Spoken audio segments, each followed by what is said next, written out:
guys, I'm back with another layout for you. I'm going to be using the Vickie Boutin, is it Storyteller? Oh gosh, her newest, Storyteller collection. Now with this collection, the only thing I had is the paper. I did not buy any of the embellishments. So what I did, and kind of why I'm coming on here to talk about this, is that a lot of Vickie's ephemera and stickers and everything from her past collections really go well with this collection. So I will be pulling in some stickers and things. I've got a bunch of stuff over here and over here that I'm kind of working with. And then I also am bringing in some stickers and die cuts from this Simple Stories Happy Trails collection. And the colors, as you can see here, really worked out well with that. So I'm super excited to kind of be getting to use both collections.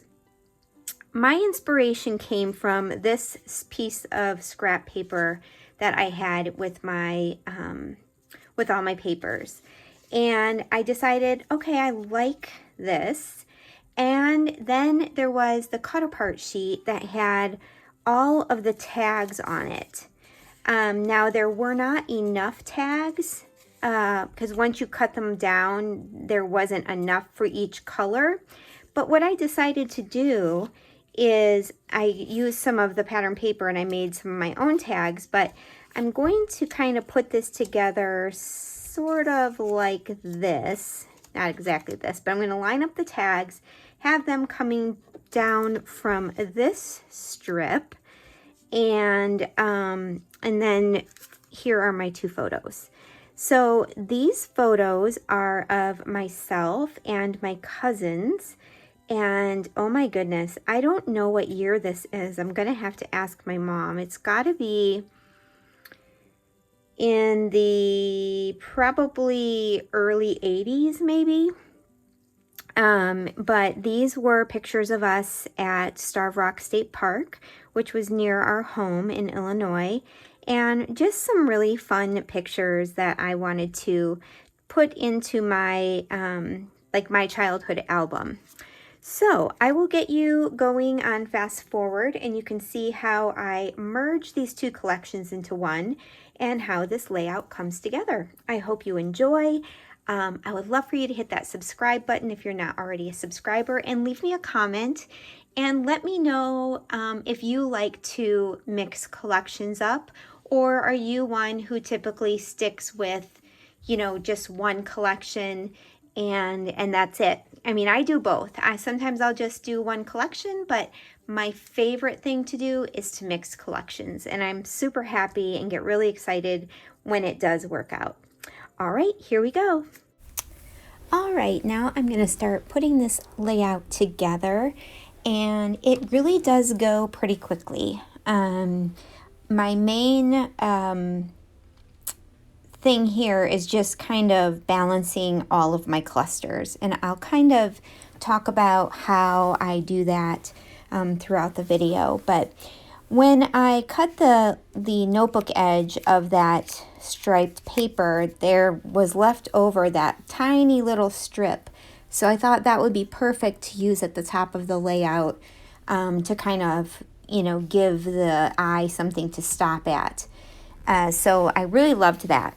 Now, of course, I put the strip of paper down up too high because I knew I wanted to put something in that top left corner, and I didn't have room when I originally put that paper down.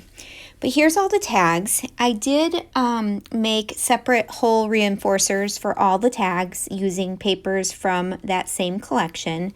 And I just feel like that adds a really nice finished look.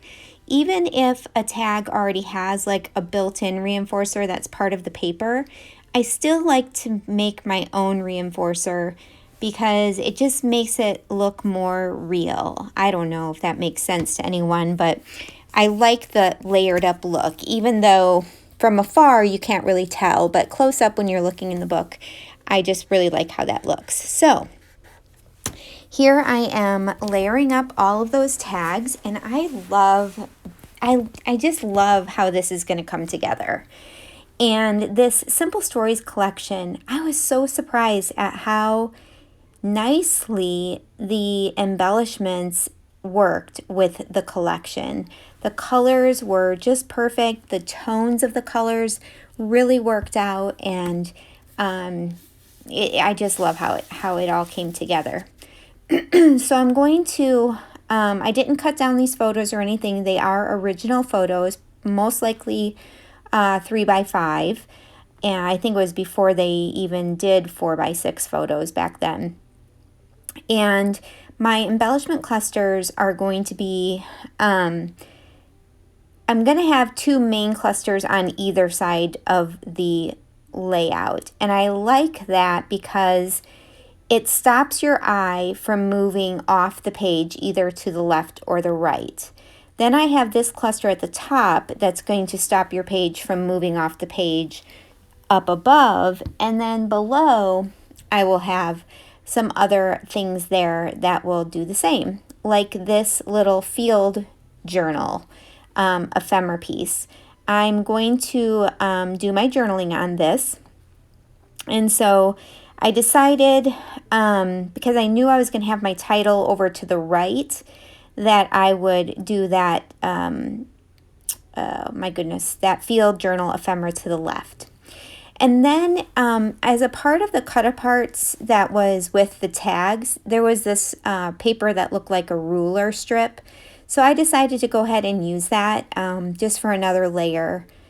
Unfortunately, really a lot of it gets covered up, so it was kind of a waste. But, I mean, I like it the way it looks there right now, but it is going to get covered up. So here's a chipboard tree that is from the Simple Stories collection. And then the lantern here I'm going to layer up.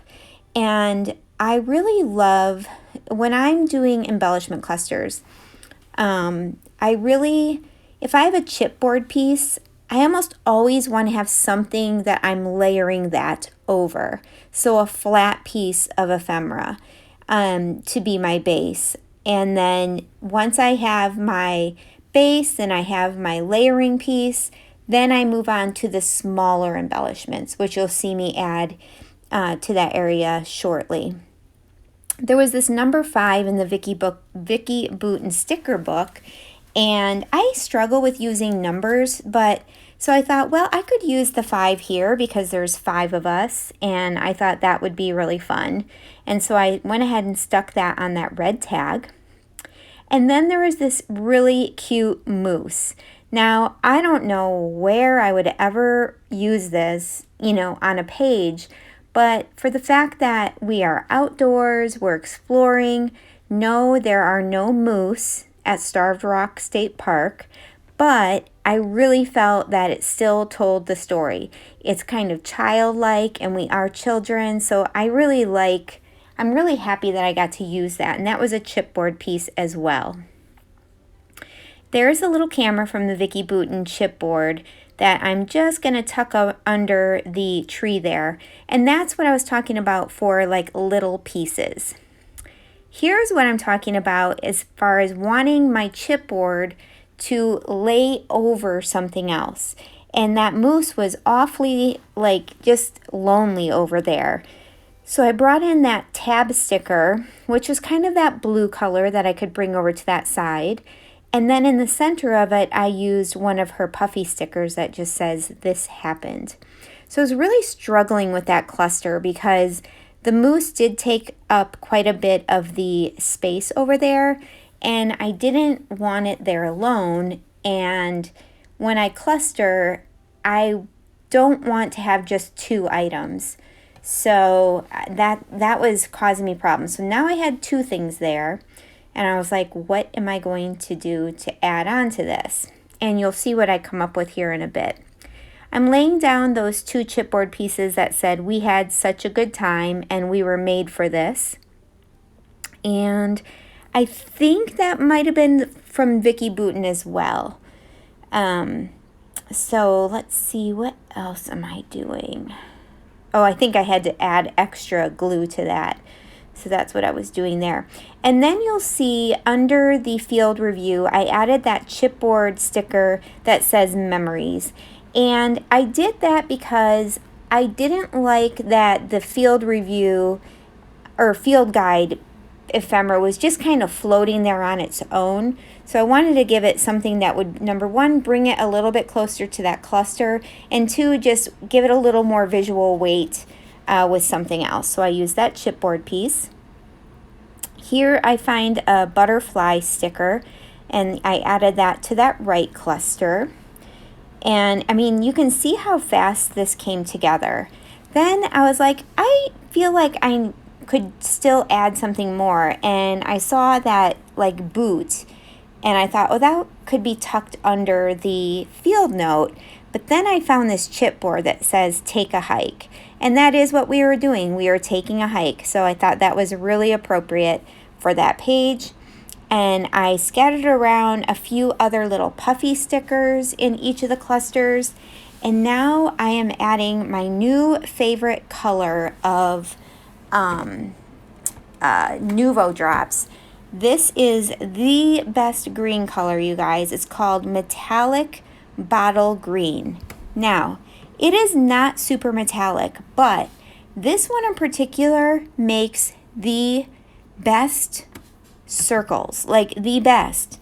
And you'll see if I left it in, after I do that, I squeeze it out, I'll lift my paper up and kind of flick with my finger, there I am, flicking with my finger underneath. And what that does is, if your drop is kind of like a Hershey Kiss kind of looking thing, when you flick the top, it really, or flick underneath it, it kind of evens it out, and it really works out well for me.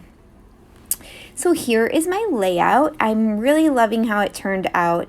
If you have any questions, please leave them in the comments. I love to hear from you all, and I hope you enjoyed the video. There will be a close-up shot coming up. Bye, guys.